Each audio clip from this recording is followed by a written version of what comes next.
Ya, kita buka aja ya. Bismillahirrahmanirrahim. Assalamualaikum warahmatullahi taala wabarakatuh. Waalaikumsalam warahmatullahi Waalaikumsalam wabarakatuh. warahmatullahi Ya, wabarakatuh. selamat siang ya kepada kita semua. Salam sejahtera. Mudah-mudahan kita siang ini sehat walafiat. Jadi ini adalah pembelajaran yang ke-12. Ya, jadi pembelajaran ke-12 ini ya otomatis kita tinggal 3 kali lagi. Ya, tinggal 3 kali lagi menuju ya ujian akhir semester. Ya. Jadi dalam 3 kali ini ya ini terasa cepat ini. Ya, terasa cepat waktu berlalu sehingga ya 3 kali lagi kita akan mengakhiri mata kuliah sosiologi politik ini. Jadi dalam pembelajaran ke-12 ini materi kita adalah ya bagaimana hubungan agama dan politik. Ya. Jadi seperti yang kita lihat ya. Jadi agama ini ya terus ditempelkan orang-orang kepada politik ya. Seperti yang kita ketahui kan di Indonesia ini lebih dari 60% itu beragama Islam. Ya, jadi bagaimana petinggi-petinggi partai tadi dia akan menempelkan agama tadi ke politik, ya untuk memenangkan mereka. Ya, jadi bagaimana cara mereka agama tadi ya supaya diakui, ya agama tadi diakui mengontrol partai politik tadi sehingga orang-orang akan ya memilih partai politik tadi. Jadi sebenarnya agama ini tidak bisa dia ya disatukan dalam partai politik. Ya agama apapun dia itu tidak bisa ya dicantolkan atau dihubungkan dengan partai politik. Karena agama ini adalah dia sesuatu keyakinan ya bagi kita.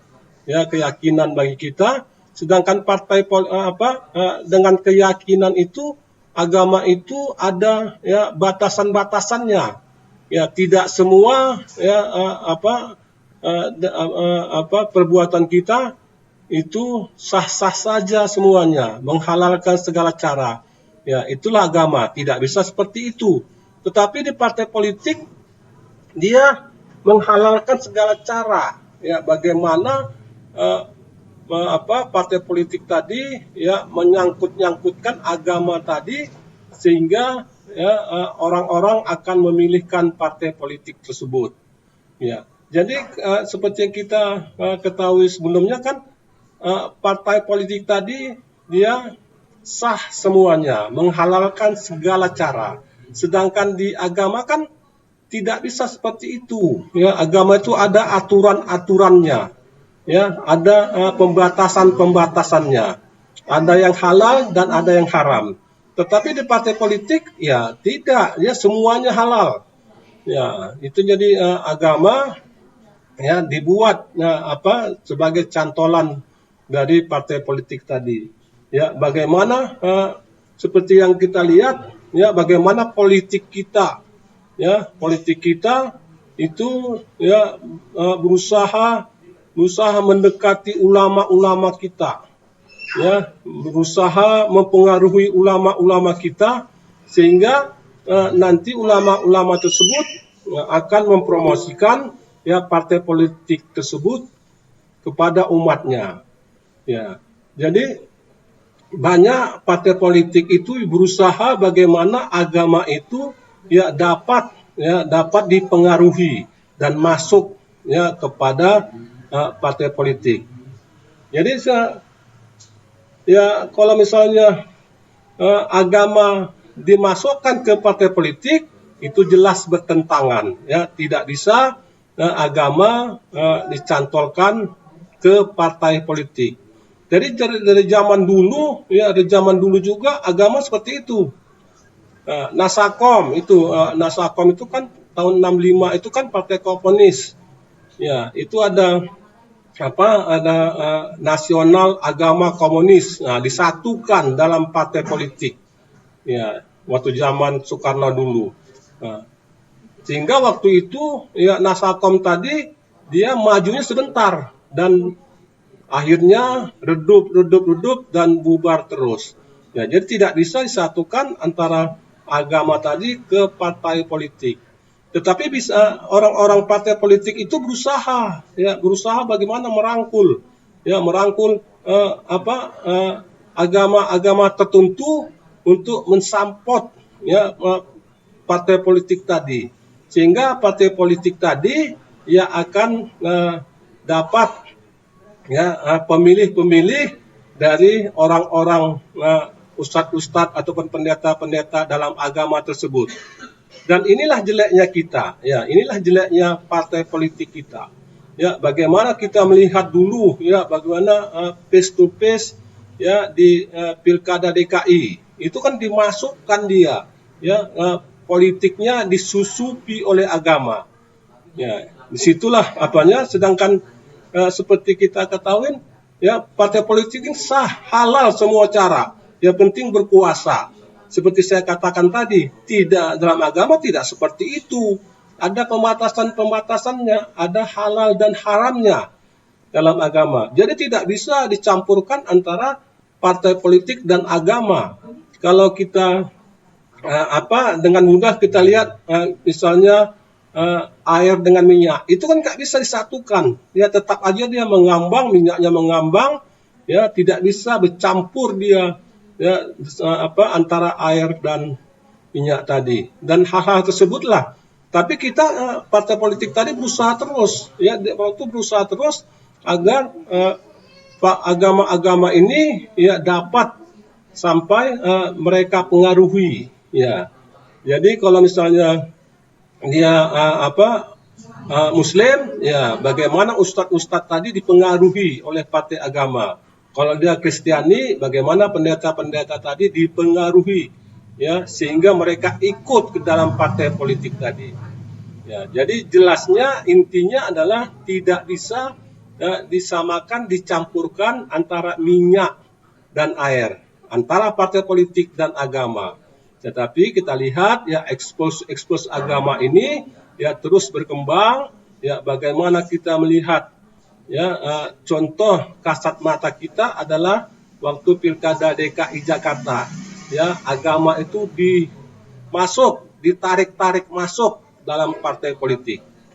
Ya, jadi untuk itu mari kita lihat slide sebagai berikut.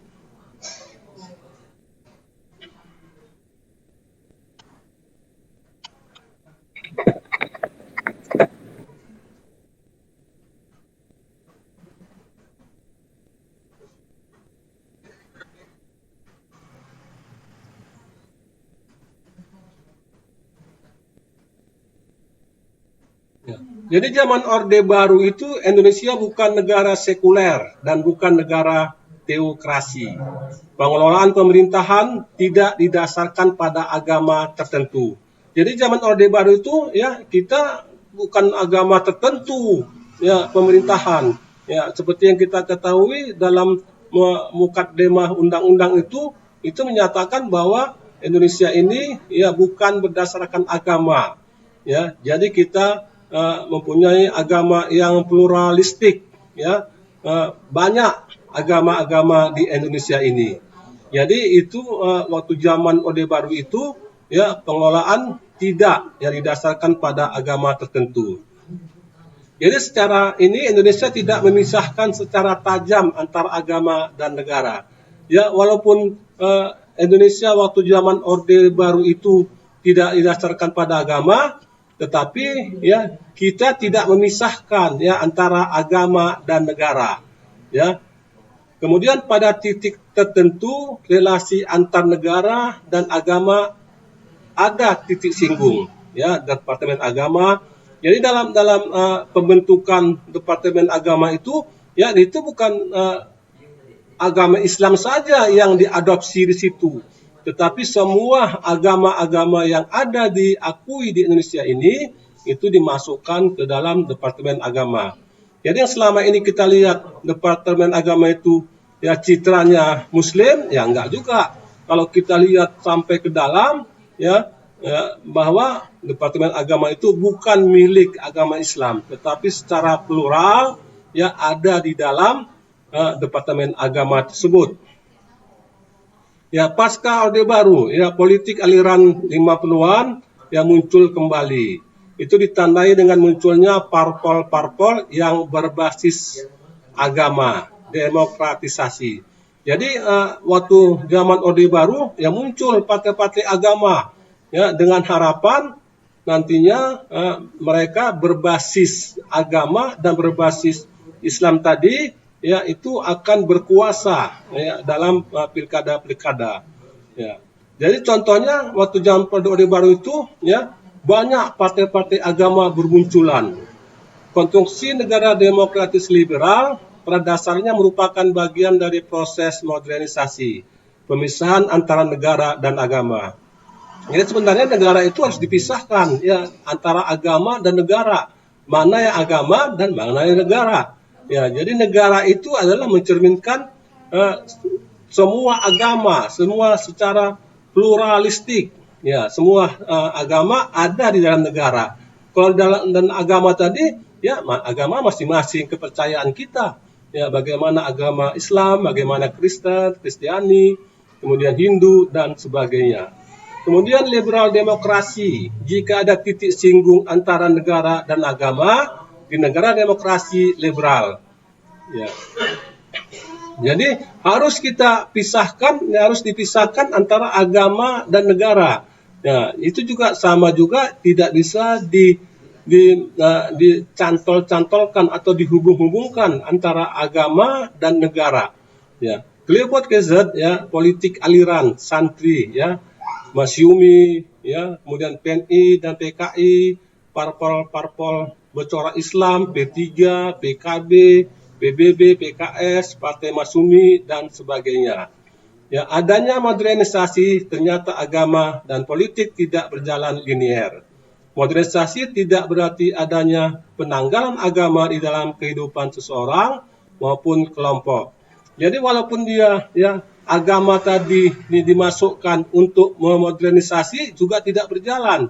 Tidak berjalan sesuai dengan harapan partai-partai politik waktu itu. Di negara-negara barat, negara sekuler, peran agama masih cukup penting dan belakangan muncul konservatisme dalam beragama. Peter Leberger, penganut sekuler. Kemudian penguatan partai politik Islam di Indonesia. Ini Bahtiar Effendi, Islam tidak saja dipahami sebagai sebuah nilai-nilai yang diperjuangkan di arena politik. Islam juga berfungsi sebagai instrumen untuk memperjuangkan dan mempertahankan kekuasaan. Sejak 1980-an muncul gerakan Islam di perkotaan yang berpusat di masjid-masjid kampus. Jadi dalam era 80-an itu muncul gerakan-gerakan yang mengatasnamakan Islam, dan ini menuntut agar dasar negara ini atau pemerintahan ini dilakukan secara Islam, tetapi ditentang oleh banyak pihak, sehingga hal-hal tersebut tidak sampai terjadi. Karena dalam proklamasi kita juga itu kita menganut sistem pemerintahan yang mempunyai pluralisme, agamanya banyak, bukan Islam saja. Tetapi karena kebetulan kita Indonesia ini muslimnya lebih dari 70%, jadi orang-orang muslim itu memperjuangkan agar negara kita ini dasarnya bukan Pancasila, tetapi dasarnya adalah negara Islam. Dan hal inilah yang ditolak oleh berbagai pihak, ditolak oleh berbagai tokoh-tokoh. Karena dalam preambul pembukaan Undang-Undang 1945 juga mengatakan bahwa Indonesia ini berajaskan Pancasila dan bukan berajaskan Islam murni. Walaupun dia Islam moderat, tetapi ini tidak bisa diadopsi sebagai dasar negara kita. Islam kultural, pengaruh revolusi Iran 79, pemahaman bahwa sebuah kekuasaan politik berbasis pada agama bisa menjadi alternatif yang efektif. Gerakan ini merupakan fondasi cepat merebak partai-partai Islam pasca Soeharto. Gerakan ini mencuat sebagai alternatif untuk menghindari represivitas. Orde Baru runtuh, gerakan ini cepat menjadi partai-partai politik dan minimal memberi dukungan pada munculnya partai-partai yang bercorak Islam. Jadi waktu zaman Orde Baru itu, ya, Soeharto lebih sempit lagi. Ya, Soeharto tidak mengakui partai-partai Islam. Ya, sehingga partai-partai Islam tadi ya, yang ada ya tidak membuat suatu gerakan-gerakan untuk diakui. Dalam zaman Orde Baru tersebut hanya 3 partai yang diakui pemerintah. Ya, setelah Orde Baru runtuh, barulah keluar ya partai-partai yang bercorakkan NU, PKB, PAN dan sebagainya. Timbullah partai-partai Islam yang dilarang oleh Soeharto waktu itu. Pemilu 99 2004 masih dimenangkan oleh partai yang berbasis nasionalis. Ya. Kemudian penyebab pergulatan dalam penggunaan simbol-simbol budaya, agama di dalam politik masih terbatas pada kelompok masyarakat tertentu atau elit, sedangkan pemilih bisa membedakan wilayah politik dan agama tidak harus satu. Nah, tahun 99 itu ya, jadi waktu ada pilkada setelah pasca Orde Baru tersebut dilakukan pilkada, ya enggak, yang menang bukan juga partai-partai yang berbasis Islam, tetapi yang menang adalah partai nasionalis. Ya, bagaimana partai nasionalis tadi yang berajaskan Pancasila, ya, yang mengakui semua agama tadi adalah sebagai suatu ya kumpulan-kumpulan ya, dalam memerdekakan Republik Indonesia.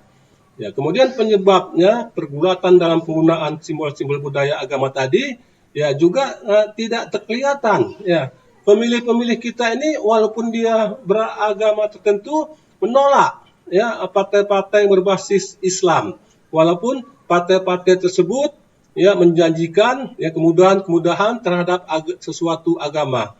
Tetapi pemilih-pemilih waktu itu mereka tidak mau ya memilih ya untuk partai-partai yang Islam. Ya, mereka malah memilih partai-partai yang berbasis pemilu. Ya, ini bisa kita lihat ya waktu itu ya demokrasi ya Kak Khalifah. Kemudian Fred Zakaria yaitu mengatakan pemimpin politisi jika mengabaikan nilai-nilai dasar di dalam kebebasan yang seharusnya dijunjung tinggi dalam berdemokrasi di dalam menjalankan pemerintah. Ya. Jadi si Fred Zakaria itu mengatakan ya ini pemerintah ya kalau dia ya memaksakan sesuatu, memaksakan kehendak harus negara Islam. Ini lama-lama pemerintah akan sendirinya runtuh. Ya, karena di awal-awal kemerdekaan kita dalam preambul Undang-Undang 45 juga dikatakan ya kita tidak berbasiskan Islam, tetapi berbasiskan Pancasila dan Undang-Undang Dasar 1945. Dan itulah yang dipegang sampai sekarang ya sehingga kita tidak menjalankan partai yang bersyariat agama apapun. Demokrasi bukan sekedar angka memperoleh dukungan terbanyak, tetapi bagaimana penghargaan terhadap nilai-nilai dasar yang ada di dalamnya. Adanya paradoks semacam itu terjadi karena makna demokrasi telah direduksikan semata-mata sebagai instrumen untuk menyebut dan mempertahankan kekuasaan. Jadi sebenarnya intinya adalah ya untuk mencari kekuasaan dan mempertahankan kekuasaan. Ya, jadi agama itu dibuat agar pemilih itu memilih partai politik tertentu dan menyeret-nyeret agama tertentu ya sehingga akan menjadi pemenang dalam pemilihan apapun. Dan inilah ya yang direduksikan ya sebagai instrumen. Jadi untuk merebut kekuasaan. Seperti yang saya jelaskan di atas tadi ya bahwa agama dan politik itu tidak bisa dicampur adukkan. Karena agama mempunyai pembatasan-pembatasan, mempunyai peraturan-peraturan, sedangkan partai politik adalah membuat sah, ya, sah semuanya, halal dan haram tidak dapat diperoleh di partai politik, dan menghalalkan segala cara, ya, untuk, ya, membuat suatu kekuasaan, ya. Jadi si Bahtiar Effendi, Islam tidak kompatibel dengan demokrasi karena adanya cara pandang yang bercorak monolitik terhadap Islam. Islam harus menjadi landasan dalam bernegara, menjadi konstitusi, kedaulatan di tangan Tuhan. Islam diletakkan dalam kerangka yang substantif, tidak menuntut secara tegas tentang negara. Cara pandang kedua ini bisa berjalan dengan demokrasi modern. Ya, jadi inilah keadilan, persamaan, partisipasi. Jadi Islam itu diletak, walaupun dia mayoritas penduduk kita Islam, tetapi Islam itu diletakkan dalam kerangka yang substantif. Jadi sebenarnya Islam juga tidak menuntut secara tegas, ya, bagaimana negara ini harus dilakukan dengan cara Islam. Ya, tidak juga. Ya, jadi ulama-ulama kita tidak menuntut, ya, dalam hal filsafah negara kita harus berdasarkan Islam tadi. Jadi begitulah bagaimana Islam tadi, ya, masuk ke partai-partai politik dan membuat suatu partai politik, ya, dengan harapan, ya, penduduk-penduduk yang beragama Islam tadi, ya, dapat memilih partai politik tersebut. Ya, nyatanya tidak. Yang menang itu yang sosialis, nasionalis sosialis yang menang, ya, PDI.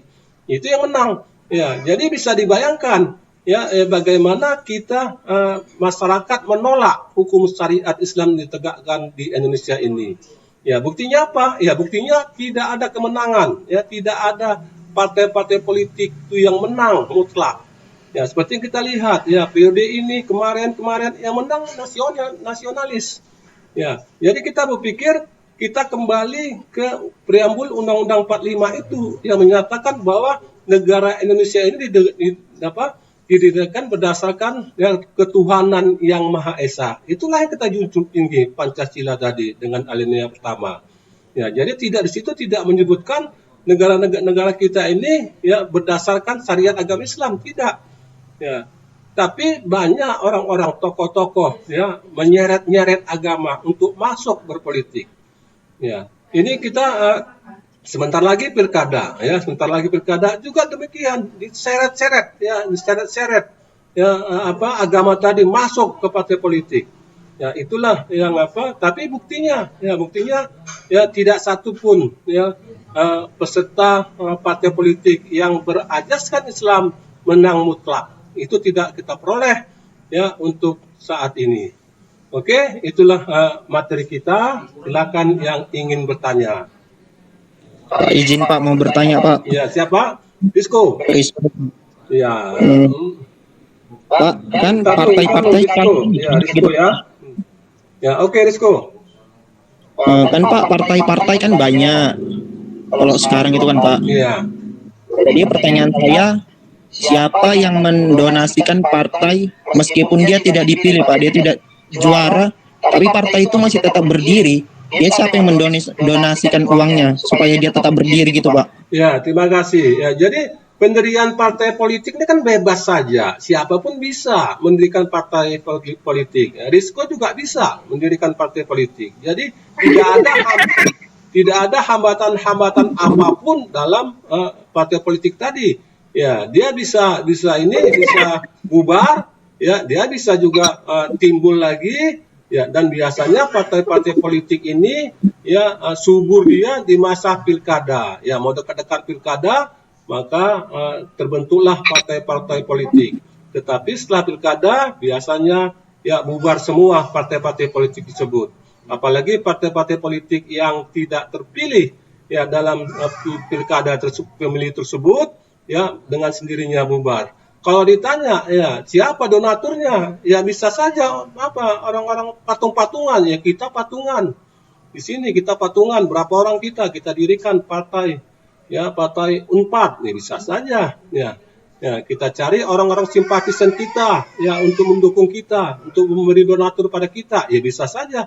Ya, sehingga partai politik kita walaupun kalah dalam dalam gelanggang pilkada kita terus eksis, ya kita terus eksis. Tapi suara kita nggak ada, ya nggak ada keterwakilan kita di DPR tersebut. Jadi bisa saja ikut Rizko ya. Oke, terima kasih Rizko. Terima kasih. Ya, siapa lagi yang ingin bertanya? Pak, saya izin bertanya, Pak. Salsabila, ya, ntar dulu ya. Mau tanya, Pak, kayak yang Bapak jelasin tadi di DKI, kan ada tuh, Pak, yang masukkan unsur agama dalam kampanye politik. Jadi saya mau tanya, bagaimana cara kita sebagai pemilih menyikapi oknum caleg yang membawa agama dalam kampanye politik, Pak? Ya, tapi yang seperti yang saya jelaskan tadi, ya, bagaimana kita, ya, jangan mau tertarik dalam politik. Ya, seperti saya jelaskan bahwa tidak mungkin ya antara politik dan agama itu disatukan. Dan itu sudah pernah disatukan zaman Soekarno dulu, Nasakom, Nasional Agama Komunis. Juga ya tidak diterima masyarakat, ya tidak diterima masyarakat. Dan sekarang juga begitu, ya banyak dia ya dengan topeng-topeng agama, ya topeng-topeng agama, menyeret-nyeret agama tadi, ya sehingga ya akhirnya untuk mencari kekuasaan dengan cara apapun juga. Ya, jadi kalau di pilkada DKI tersebut ya itu menyeret-nyeret agama, ya kita yang berpikir, ya kita kan sudah mengetahui apa itu politik, ya semuanya halal, ya tidak ada yang haram dalam ilmu politik. Tetapi di agama ada pembatasan-pembatasan. Ya, kita jangan ikut terlarut dengan itu, ya. Jadi biarkanlah mereka mempengaruhi kita, tetapi kita tidak ikut terpengaruh dengan memilih mereka. Ya, oke, terima kasih Salma. Lagi yang lain? Yang lain silakan. Ada lagi yang lain? Raja Prayoga, nanya dulu Raja. Saya Pak. Ya, nanya. Tidak ada Pak, udah cukup jelas Pak. Cukup jelas. Nah, Muhammad Gani.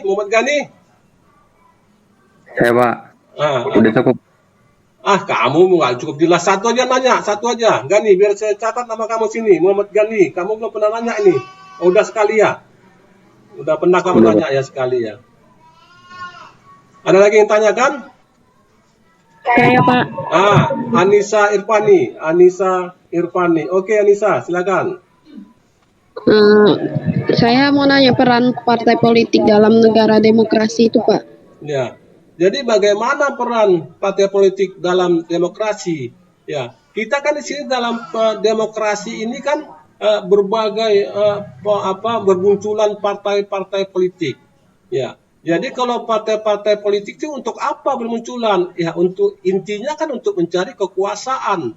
Ya, bagaimana kekuasaan akan dicapai ya jika masyarakat memilih partai politik tersebut. Ya, untuk apa kekuasaan? Jadi dengan kekuasaan itu kan seperti di awal-awal sudah saya jelaskan, ya kekuasaan itu kan akan membuat suatu kebijakan-kebijakan yang akan menguntungkan oleh kroni-kroninya, orang-orangnya. Itu dia kekuasaan. Ya, bagaimana dia berkuasa penuh, ya, dan diharapkan tidak turun-turun. Ya, jadi kekuasaan itu kan cara mendapatkannya harus legitimate dari masyarakat, legitimate dari rakyat. Kalau rakyat tidak memilihnya, ya tidak bisa juga menerima kekuasaan tadi. Dan itulah bagaimana partai-partai politik tadi tumbuh terus, ya menjelang pilkada itu akan bertumbuhan dengan subur. Nanti pilkada 2024, nanti kita lihat banyak partai politik yang bertumbuhan dengan untuk apa? Ya untuk mencari kekuasaan. Ya, kekuasaan tadi apa? Ya presiden. Ya, itulah kekuasaan tadi. Oke, terima kasih anak Bapak. Sampai sini pertemuan ke-12 ini. Ya, kita tutup. Assalamualaikum warahmatullahi taala wabarakatuh. Waalaikumsalam warahmatullahi wabarakatuh. Selamat sore kepada Bapak semua. Sore Pak.